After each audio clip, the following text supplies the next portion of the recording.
Good morning students. चलिए आज की क्लास हम प्रारंभ करते हैं। और जैसा कि पिछले क्लास में हम लोगों ने टेंस में प्रेजेंट इंडेफिनिट और प्रेजेंट कंटीन्यूअस को पढ़ने के बाद हम लोगों ने वर्ब के फॉर्म पढ़े थे। क्रियाएं के कितने फॉर्म होते हैं, उसकी मीनिंग क्या होती है। क्योंकि आज हमको पढ़ना है पास्ट इंडेफिनिट। पास्ट इंडेफिनिट में हम वर्ब के सेकंड फॉर्म का प्रयोग करते हैं। इसके लिए मैंने इसके पहले आपको वर्ब के फॉर्म लिखवाए थे। चलिए आगे हम बढ़ते हैं। आज का चैप्टर कौन सा है? टेंस कौन सा है हमारा? Past indefinite. Past past indefinite tense होता है। ठीक, सेंटेंस हमारा कौन सा रहेगा? सबसे पहले अफर्मेटिव। Affirmative sentence. ठीक, इसको हम हिंदी में क्या बोलते हैं? भूतकाल। ठीक, भूतकाल मतलब यहाँ पर ऐसे वाक्यों का वर्णन किया जाएगा जो कार्य समाप्त हो चुका है। क्योंकि हम लोग जानते हैं हमारे पास तीन ही काल हो सकते हैं। हमारा या तो प्रेजेंट होगा, या हमारा पास्ट होगा, या फ्यूचर होगा। ठीक, तीन सेंटेंस है। हमने पिछली क्लास में आप लोगों को बता दिया है कि पहचानने की कला आपको जहां तक किसी किताब में आपको नहीं मिलेगी। मैं बता रहा हूँ बहुत आसान है। किसी भी टेंस को भी 2 मिनट में आप पहचानना जान जाएंगे। प्रेजेंट की क्या पहचान होती है? हमने आपको बताया कि किसी भी वाक्य के अंत में एक शब्द अगर हाँ आपको दिखाई पड़े तो वो प्रेजेंट का है। ठीक, अगर आपको कहीं गा शब्द दिखाई पड़े तो जान जाइए कि वो फ्यूचर टेंस का है। बस, तो ये हमारा ये हुआ प्रेजेंट और ये हमारा हुआ फ्यूचर। ठीक, और ये बची अगर मान लो ना उसमें हा है ना गा है तो हमारा कौन सा हो जाएगा? पास्ट हो जाएगा। यही आपको नॉर्मल याद रखना है। पहली चीज, अगर हा है तो प्रेजेंट, गा है तो फ्यूचर, कुछ नहीं है तो पास्ट। नॉर्मल इतना आप याद रखेंगे। इसे थोड़ा और आगे बढ़ेंगे तो हम एक शब्द भी लिख सकते हैं कि जैसे इसकी पहचान होती है इसे इसकी भी कोई पहचान होनी चाहिए। तो यहाँ पर हम था बोल देते हैं। ठीक, कि अगर हा है तो प्रेजेंट, था गा है तो फ्यूचर, था है तो पास्ट। और यहाँ पर था है, इसके बाद में भी बहुत सारे शब्द आ सकते हैं। अब अभी सारे नियम को समझेंगे तो कंफ्यूज हो जाएंगे। इतना केवल आपको याद रखना है बस। तुम्हारा क्या है? पास्ट। तो पास्ट में था मिलेगा, या तो कुछ नहीं मिलेगा, या कोई दूसरा शब्द मिलेगा, तो हम जान जाएंगे हमारा पास्ट है। बस खत्म यहाँ पर। ठीक, तो आगे बढ़ते हैं। हमारा क्या है? पास्ट इंडेफिनिट के अफर्मेटिव सेंटेंस। तो इसमें पहचान क्या होती है? सबसे पहले पहचान के बारे में दो शब्द लिख लेते हैं। पहचान। ठीक, तो ऐसे ऐसे वाक्यों में ऐसे वाक्यों में किसी कार्य का ऐसे वाक्यों में किसी कार्य का होना या ना होना ऐसे वाक्यों में किसी कार्य का होना ना होना भूतकाल यानी जो बीत गया,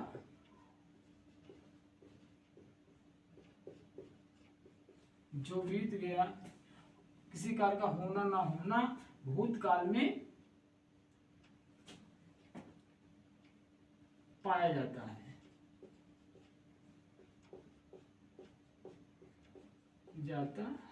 ठीक, और पहचान में हमने बता दिया आपको, केवल यहाँ पर पहचान के लिए आपको था और आई और आया, ऐसे बहुत सारे पहचान होते हैं जिनको जानने की बहुत ज्यादा जरूरत अभी आपको नहीं। सीधा सा मतलब है ऐसे वाक्यों में हमें कोई ऐसा कार्य होता है या नहीं होता है जो बीत चुका होता है। बस प्रेजेंट होगा तो वर्तमान को छोड़ दीजिए, पास्ट में बीते हुए कार्य के बारे में बात होती है। ठीक, आगे हम इसे कुछ और रूल होते हैं बनाने के, रूल पढ़ लेते हैं। Past indefinite past indefinite sentence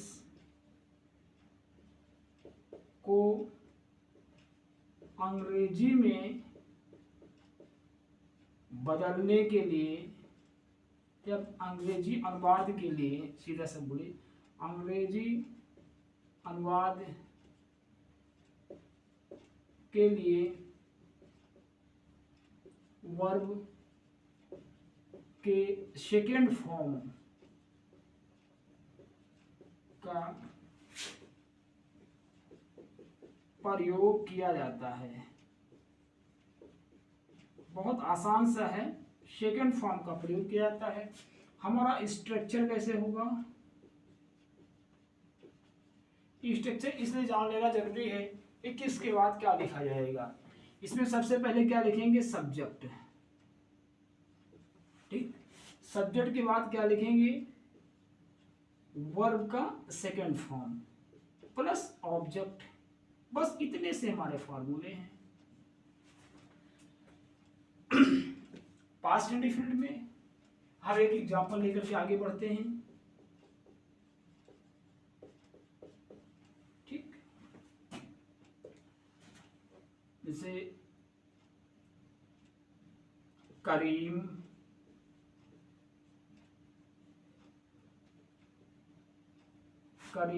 school गया,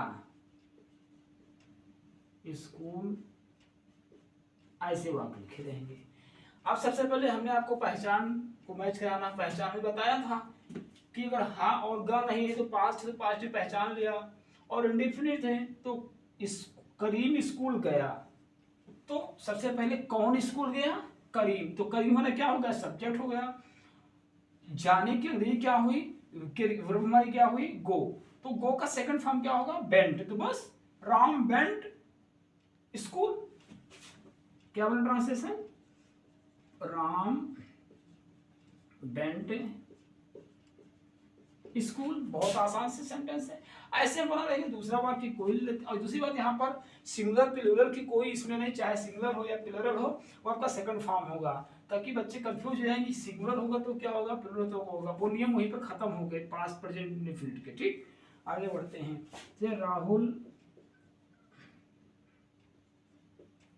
राहुल ने एक पत्र लिखा, ठीक। अब क्या होगा, किन्होंने, कौन ने एक पत्र लिखा, तो क्या राहुल ने एक पत्र लिखा, राहुल हमारा सब्जेक्ट हो गया। सब्जेक्ट के बाद वर्ब का सेकंड फॉर्म, तो लिखना की अंग्रेजी क्या हुई, राइट सेकंड फॉर्म, रोट। बस सीधा सा सब्जेक्ट वर्ब लिखना है। तो क्या बना, राहुल रोट ए लेटर, आसान से है। और जो लिखते हैं, हम खाना, तो हमने लिखे जाएगा, हमने खाना खाया, हमने खाना खाया। हमने की मेरी क्या हुई, बी,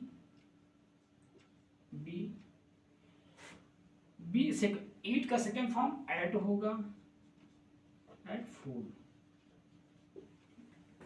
और एक बात यहाँ पर ये देखने में आती है कि जो हमारा पास्ट इंडेफिनिट होगा, वहां पर ने शब्द का प्रयोग ज्यादा होगा। तुमने, हमने, उन्होंने, मैंने। और ये मैंने, ने वाली जो होती है पास्ट इंडेफिनिट में ही प्रयोग होगा, फ्यूचर और प्रेजेंट का कोई सेंटेंस नहीं बनेगा। एक उदाहरण और लेते हैं।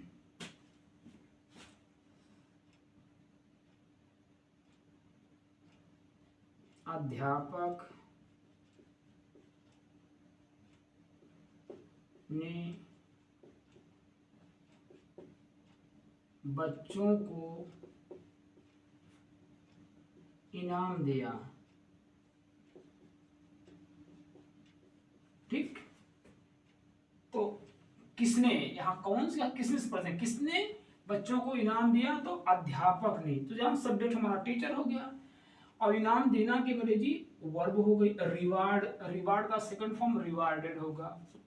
बस टू चिल्ड्रेंस, तो दी टीचर रिवार्डेड दी स्टूडेंट्स या दी चिल्ड्रेंस टू चिल्ड्रन। और लिखो, मैंने पापा को एक पत्र भेजा। ठीक, अब किसने एक पत्र भेजा? मैंने एक पत्र भेजा। मैंने, वही मैंने बताया था, यहाँ पर मैं नहीं होगा, मैंने होगा, लेकिन अंग्रेजी जो मैं की लिखी जाती है वही लिखी जाएगी। तो क्या होगा? आई होगा यहाँ। भेजना की सेंड, तो उसका सेकंड फॉर्म याद होना। अगर आपको सेकंड फॉर्म नहीं है तो आप नहीं बना पाएंगे सेंटेंस को। और हमने देखा है अच्छा, हमें बच्चों को वर्ब के सेकंड फॉर्म से बहुत मतलब नहीं होता है, वो नहीं याद करते हैं, क्योंकि बच्चों की गलती नहीं, वहाँ के टीचर की कहीं ना कहीं भूल है, या उनके पढ़ाने का पैटर्न कुछ है कि बच्चों को जहाँ फोकस करना चाहिए वो आजकल नहीं कर पा रहे हैं। मैं किसी की बुराई तो नहीं करना चाहता हूँ, लेकिन जहाँ कमियां रहती हैं बताना मेरा फर्ज है, मेरा धर्म है। आगे, मैंने पापा को एक पत्र भेजा, तो क्या होगा? I sent. सेंड का सेकंड फॉर्म से I sent a letter to father. ठीक, और देखो, मम्मी ने गाय को घास खिलाया। घास खिलाई, चाहे लिखो चाहे खिलाया। ठीक, इसके अंग्रेजी बनाना है, कैसे बनाएंगे आप? सीधा सा, किसने, वही बताया नहीं, किसने घास खिलाई? मम्मी ने, तो मदर। खिलाना के एरिया में क्या बताया था? फीड। क्या होता है? फीड। इसका सेकंड फॉर्म क्या होगा? फेड। ठीक, और थर्ड फॉर्म फेडन होगा। तो यहां पर क्या होगा? Mother fed grass the to cow.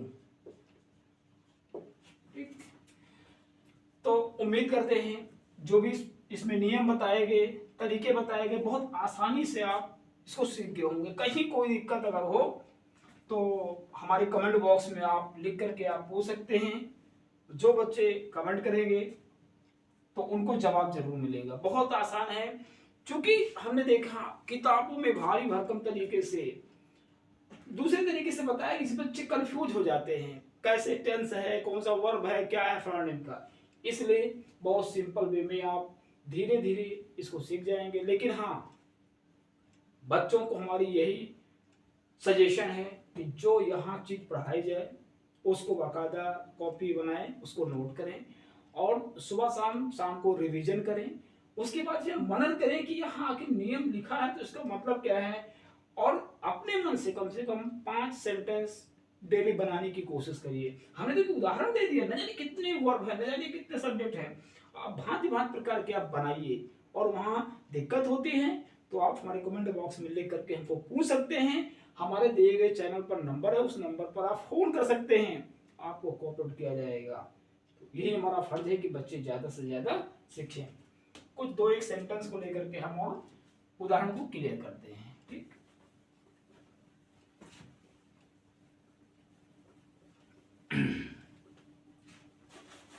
ठीक है, चलिए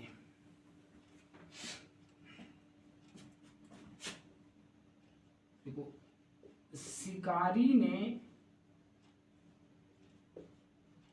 शेर को गोली मारी।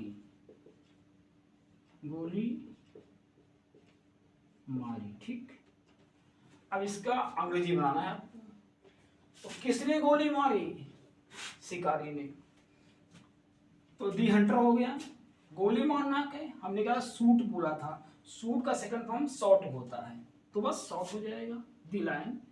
तो दी हंटर शॉट, सही नहीं, दी हंटर शॉट दी लायन। ठीक, और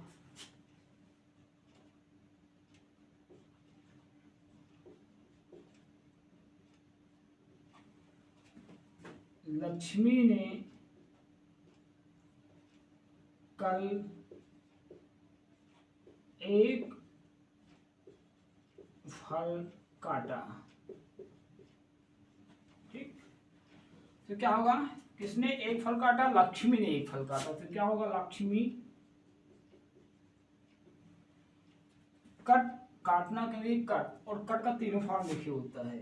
लक्ष्मी कट दी फ्रूट, आ फ्रूट एक फल है ना, तो ए लगा देंगे, आ फ्रूट एस्टरडे।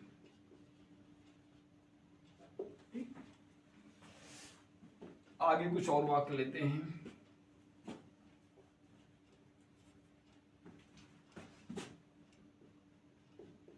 मोहन ने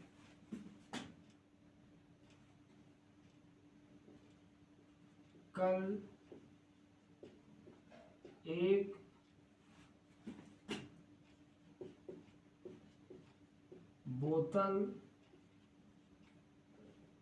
एक बोतल को हिलाया। ठीक, हिलाना की क्या होती है, शेक, सोक उसकी सेकंड फॉर्म। तो किसने, मोहन ने, तो क्या होगा, मोहन सोक ये बॉटल एस्टरडे। ठीक, और बहुत से आसान से हैं, जैसे महेश और उसका भाई, महेश और उसका भाई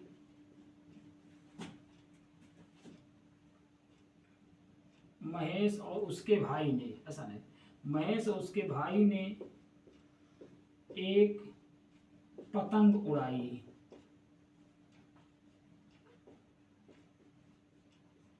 इसको ट्रांसलेशन बनाना कैसे बनाएंगे, किसने एक पतंग उड़ाई, महेश और उसके भाई, ये पूरा हमारा सब्जेक्ट हो गया। उड़ाना फ्लाई, तो फ्लाई FLY फ्लाइज का सेकंड फॉर्म, और फ्लू फ्लोन होता है, तो क्या होगा, Mahesh and his brother flu ये काइट। ठीक, तो इस प्रकार हमने देखा सब्जेक्ट और वर्ब का सेकंड फॉर्म लगा करके हमने पास्ट इंडेफिनिट को बनाया। तो इस पूरे चैप्टर को, पास्ट इंडेफिनिट को हम समराइज कर देते हैं बहुत ही कम शब्दों में। आपको याद क्या करना है आज की क्लास में, पहचान में जो कार्य हमारा पास्ट इंडेफिनिट का है वो समाप्त हो चुका होता है भूतकाल में। ठीक, पहचान या तो हा, हमें बताया था हा और गा नहीं होगा तो पास्ट होगा। ठीक, और इसमें हमारे रूल्स तो स्ट्रक्चर क्या होते हैं, रूल में क्या होता है, वर्ब का सेकंड फॉर्म का उपयोग किया जाता है। एक नियम पास्ट इंडेफिनिट में वर्ब के सेकंड फॉर्म का उपयोग किया जाता है। स्ट्रक्चर में सब्जेक्ट होगा, वर्ब का सेकंड फॉर्म होगा, बाकी सारे चीजों को लिख देंगे, इतना ही आपको याद रखना है। और वर्ब्स के जो फॉर्म लिखा है, फॉर्म को रट डालिए उसको, उसके बाद आप चलिए इस क्लास को यहीं समाप्त करते हैं, और हम कुछ होमवर्क दे देते हैं, उसको आप लोग पूरा करेंगे। ठीक, होमवर्क में कुछ ट्रांसलेशन आपको बना करके बनाने हैं आपको। कोई दिक्कत होती है कमेंट बॉक्स में आप कमेंट कर सकते हैं, और फोन करके पूछ भी सकते हैं। होमवर्क नोट करिए।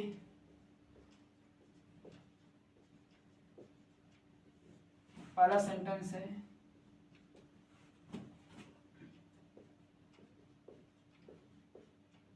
सीता ने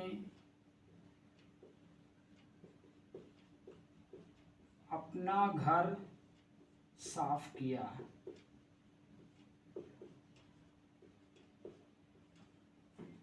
दूसरा है हमने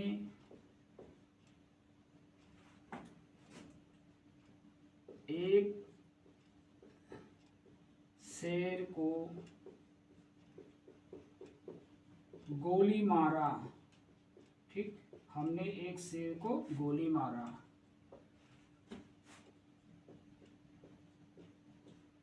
हरीश ने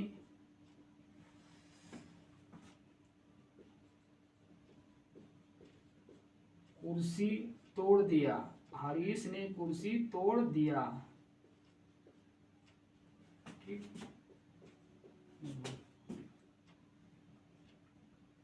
पुष्पा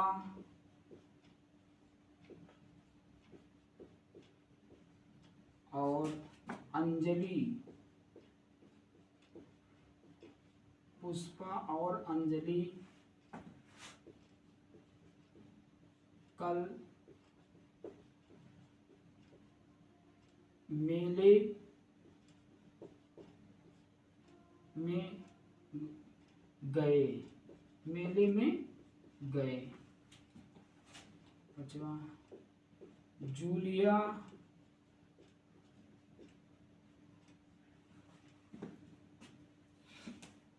जूलिया ने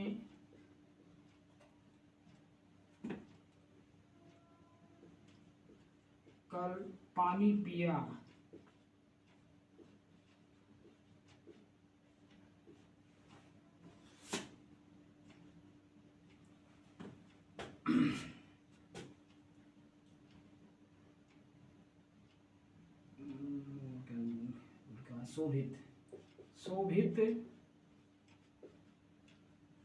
शोभित ने कल मछली पकड़ा।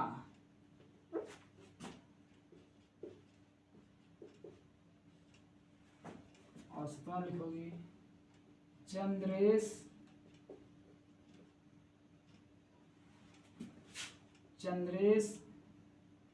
ने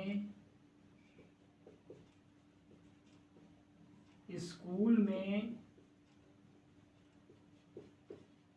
इनाम पाया। ठीक, देखो मुस्कान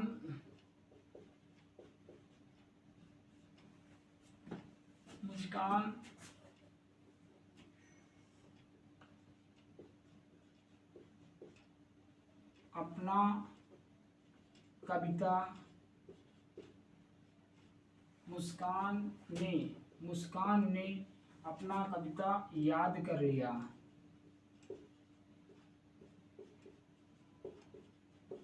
लिया। और लिखो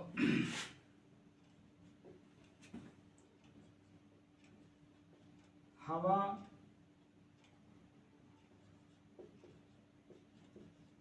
बहती थी।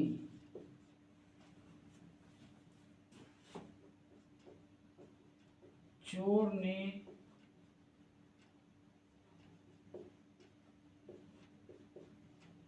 एक साइकिल चुरा ली।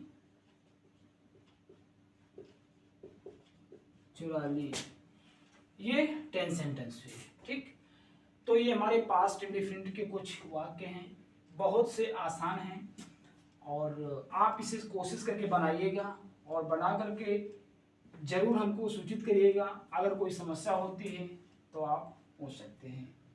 तो बच्चों, आज की क्लास को यहीं पर फिनिश कर देंगे। कल हम पढ़ेंगे पास्ट इंडेफिनिट के नेगेटिव सेंटेंस में, लेकिन कल एक स्पेशल चीज बताएंगे आपको। कल बहुत समय से आप आइएगा। यहाँ पर जो अपना लिखा होता है,